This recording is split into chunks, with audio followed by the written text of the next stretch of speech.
Hello, everyone, and welcome back. I hope that your 3 day weekend was enjoyable. I hope it was relaxing, and I hope that you are now ready to really launch into what we're going to be doing over the next 15 weeks of this semester. So, what are we doing this week?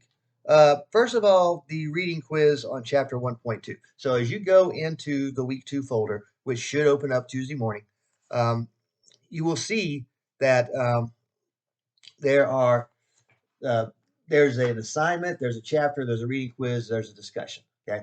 So the assignment is going to be to write a current events topic essay. That's not due this week, that's due next week. But I want you to start thinking about it. I want you to start doing your brainstorming. Remember, what you hopefully learned in English 1101 is that writing is a process. So we're in the pre-writing stage of this first essay right now, where you can free write, you can outline, you can do whatever it is you need to do to get ready for it. One thing you'll notice about this essay is I don't want you to discuss your current event in too deep, in too much depth. So, what I want you to do is give it some thought, right? So, the objectives is to get you to brainstorm, to narrow down the scope. So, I've given you a list of broad topics, and I want you to narrow that down. And then there are 4 questions you need to answer, and that is the important part of getting a good grade on this essay: is answering those 4 questions that are in the guidelines/rubric. So, if you don't answer those 4 questions, it doesn't matter what you have to write about your current event. Um, you're going to probably fail the assignment.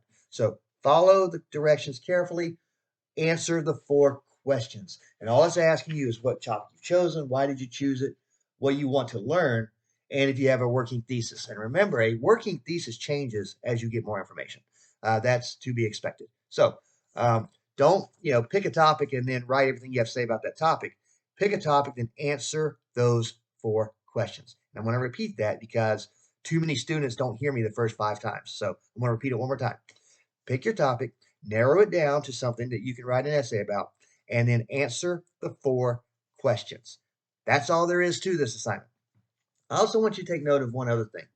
When we're talking about sexual politics, um, abortion is a topic that can be categorized as that, but I've got a note in there that you are not allowed to write about abortion. And there's 2 reasons for that, really. One is that if you've ever heard of the logos, ethos, pathos, right? Logos is using logic, ethos is using ethics, pathos is using emotion.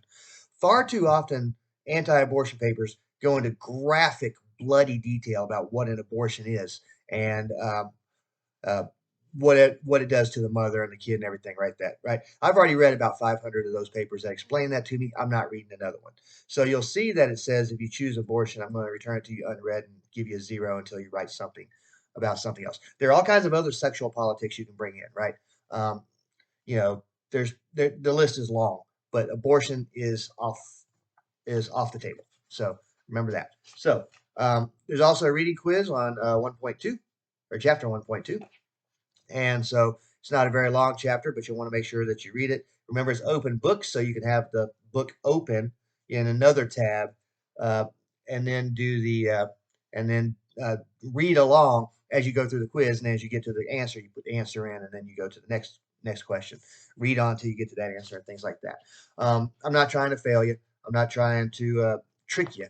I want you to understand what's in the reading, though. So taking this quiz while you read forces you to do a little bit of thinking, and it forces you to try and understand a little bit better than just a casual read will do.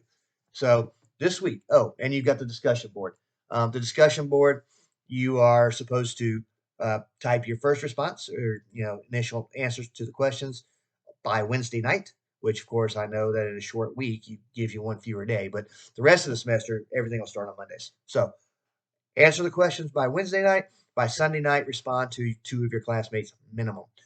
Those are required. If you don't respond to your classmates, you'll lose something like 25 points off the discussion. So make sure that you follow all of the directions on that as well. So reading quiz, brainstorm a little bit about your topic, write what you've thought about in your discussion, and then respond to your classmates.